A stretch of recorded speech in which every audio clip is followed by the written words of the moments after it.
Ngayon pa lang siya kakain after 3 days. Soft daw muna eh. Pwede daw yung mga ganyang hot cakes. So, andito kami sa Mary Johnston. Ito ang bed niya. Mamaya ita-transfuse ulit yung isang blood. Ano man, di na ka nagsalita. Eh, ikaw nagsasalita.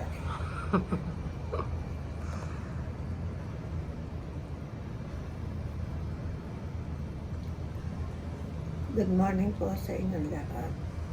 Sa umagang ito, Ama, nagpapasalamat po ako ng maraming sa Panginoon Diyos sa lahat po ng pagpapahal niya po sa akin. Nagpapasalamat po ako ng maraming sa lahat po na ginawa sa akin, mga laboratory po. Lahat po awa ng Diyos eh. Awa ng Diyos po eh. Okay. Isa lang po ang hindi okay. Yung akin pong dugo ay napakababa. Kaya kailangan po ako salina ng dugo. Alam niyo, hindi ako pinakain ng 3 araw kasi kailangan daw malaman yung laman ng tiyan ko. Pero awa ng Diyos, medyo nakaginawa na ako. Sa problema kung hindi ako makadumigo. At ngayon, ang iniinda ko na lang po ay ang aking balakang na sobra ang sakit.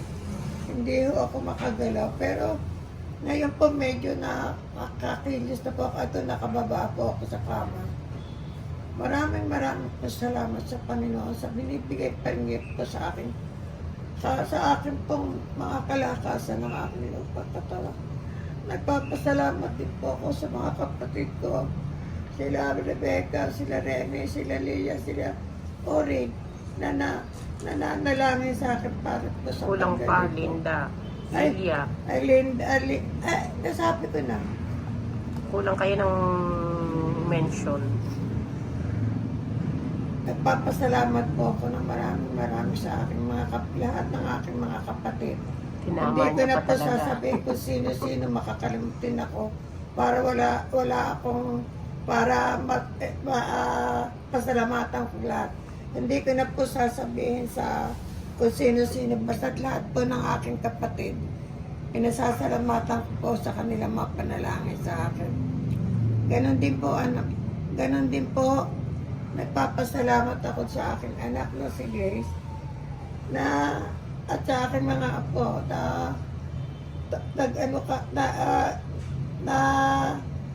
sa aking anak na si Grace na laging tumatawag sa akin. Ba't sa akin, hindi kayo nagpapasalamat? Ha? Ako nag-aalaga sa inyo. Ganun din, Grace, eto, awa ng Diyos, medyo magaling na ako na, palagay ko, mag-aapura na ako lumabas, gusto ko na lumabas, masyadong, maano rito, magastos, gusto ko na lumabas, pero, malalaman ko sa aking doktor kung hanggang kailan ako dito. O sa lahat ng mga pamangking ko, lahat na Thank you kayo kay Doktora tsaka kay Lay. Kay Lay, tsaka si Doktora doon sa dugo. Nagpapasalamat po ako ng marami kay Doktora Bernit, ano ba yun? Frido, nakalimutan ko. Alam niya na siya yun. Nagpapasalamat po ako kay Doktora Bernie na siya ang naghanap ng dugong isasalin sa akin hanggang doon sa Valenzuela. Doon po siya nakakita sa Valenzuela Hospital. At ganoon din po si Lena, kaibigan ng aking anak na tumulong din po para magkaroon ako ng dugo na may isasalin sa akin. Marami po salamat sa tumulong sa akin. Ganon din po sa lahat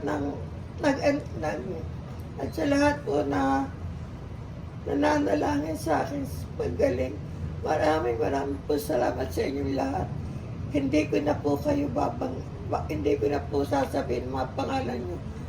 Pero lahat po kayo, lahat na yung mga pamangkin ko sa Canada na sila Annabel, sila Josie, tsaka lahat po ng mga inaanak ko na sila Pilma, na hindi na, tsaka si Ben Gala. Lagi po nila akong pinagdadasal. Maraming po salamat sa Panginoon. At binigyan na naman ako ng panibagong lakas. Dami Umiyawan nagpasama. niyo siguro. At kakainin ko ito. 3 araw ako hindi pinakain. Kahapon ng gabi, naglugaw na kayo. Meron kagabi ho, pinakain ako. Pero sabi, konti lang ho. Kasi ho, 2 araw ako walang kinakain eh. Pangatlo ka ngayon. Pero yan, pinakakain ako. Basta daw, malalambot lang. Kaya maraming po salamat sa Panginoon. At binigyan na naman po ako ng panibagong lakas. Kwento niyo yung Alzheimer. Alam niyo ba, siguro nagalit yung doktora sa akin sa emergency. Isipin niyo naman, tanong ng tanong. Paulit-ulit, sabi ko, doktora, ang sakit ho, ang pinunta ko rito, masakit po ang tiyan ko. At hindi po ako nadudumi, 6 na araw na. Tsaka masakit ang balakang ko. Doktora, hindi po ako Alzheimer disease. Ang sakit ko po, ay itong tiyan ko po at saka itong balakang ko, na hindi po ako nahihirapan po. Hindi kayo ganyan kabait nung sinasabi niyo yan. Alam nyo, totoo po yan. Ihingi sana po ako ng dispensa sa doktora. Kasi naman po, hirap na hirap ka. Sakit-sakit ng balakang mo, hindi ka makagalaw.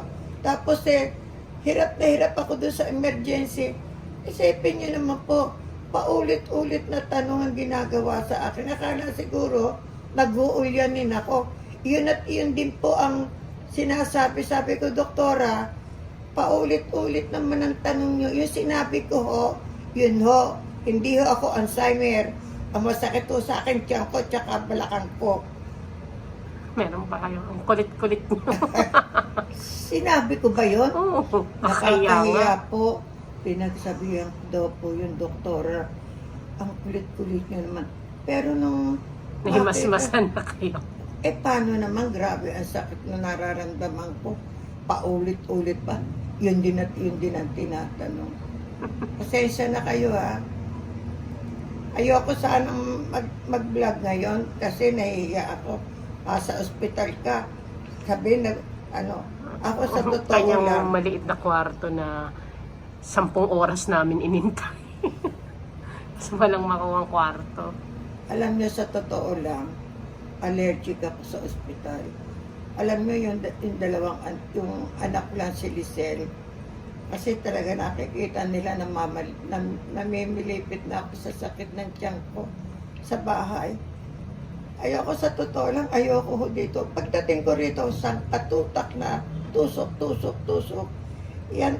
Pasana nga eh. Kaya ayoko pong magpadala rito sa ospital. Ayun, ang dami kong sakit na sinabi. Ayun, kaya ako sinasalina ng dugo. Kaya pala ako nahihilo lagi sa bahay. Napakababa pala po ng aking pulang dugo. Pala, 8 lang ang nakita sa akin, dapat ilan? 12.5. Kailangan daw po 12.5. Sa panahon ngayon, napakahirap palang maghanap ng dugo. Alam nyo, tinulungan lang ako ni Dr. Bernie Di Matulak at Chile. Kaya po, kung saan kami nakarating, wala po kami makuha ng dugo. Awa ng Diyos, nasalina na ako kagabi ng dugo. Ngayon, sasalinan uli ako ng 1 bag na dugo.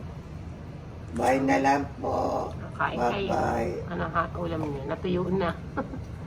Andyan na yung syrup. Siyempre, sa kanyang favorite. Aliw kayo, kain kayo. So, Eto, yung konting, isang piraso lang siya pwede. yung konti ko hong nakain na lugaw. Eto ngayon lang uli ako kakain. Sabi ko kay Lisel, isa lang ang aking kakain, hindi ko kaya ang dalawa. Isa lang talaga sa inyo muna. Huwag daw bigla eh. Oo, kasi hindi Saka daw malungkot na dapat siya, bawal na siya sa mga karne. Grace, huwag mo na akong padadalan muna ng paksin na lechon. Bawal na Saka siya. saka na lang pag magaling. Fish na siya. Sabihin na naman niya, lalangoy na siya. Kakaisda. Alam niyo, tong aking anak na ito, bagay siya nag-aalaga sa akin talaga. Pero alam niyo bang, ang sarap matulog nitong anak ko? Paano kung hindi sasarap? Gising ako lagi tuwing papasok ng mga nurse. Tuwing madaling araw, ang Thank you, dami Lizelle, nagpupunta. sa pag-aalaga mo sa akin. At saka si Romel, kahanap ng dugo. Sabihin ko si Jane. Nag-isip pa kayo. O siya, babay na 11 minutes na to. Tata, bye-bye. Eh, ko lang naman gusto eh. Ako, nahihiyang mag-vlog ng ganito nasa ospital. Bye-bye.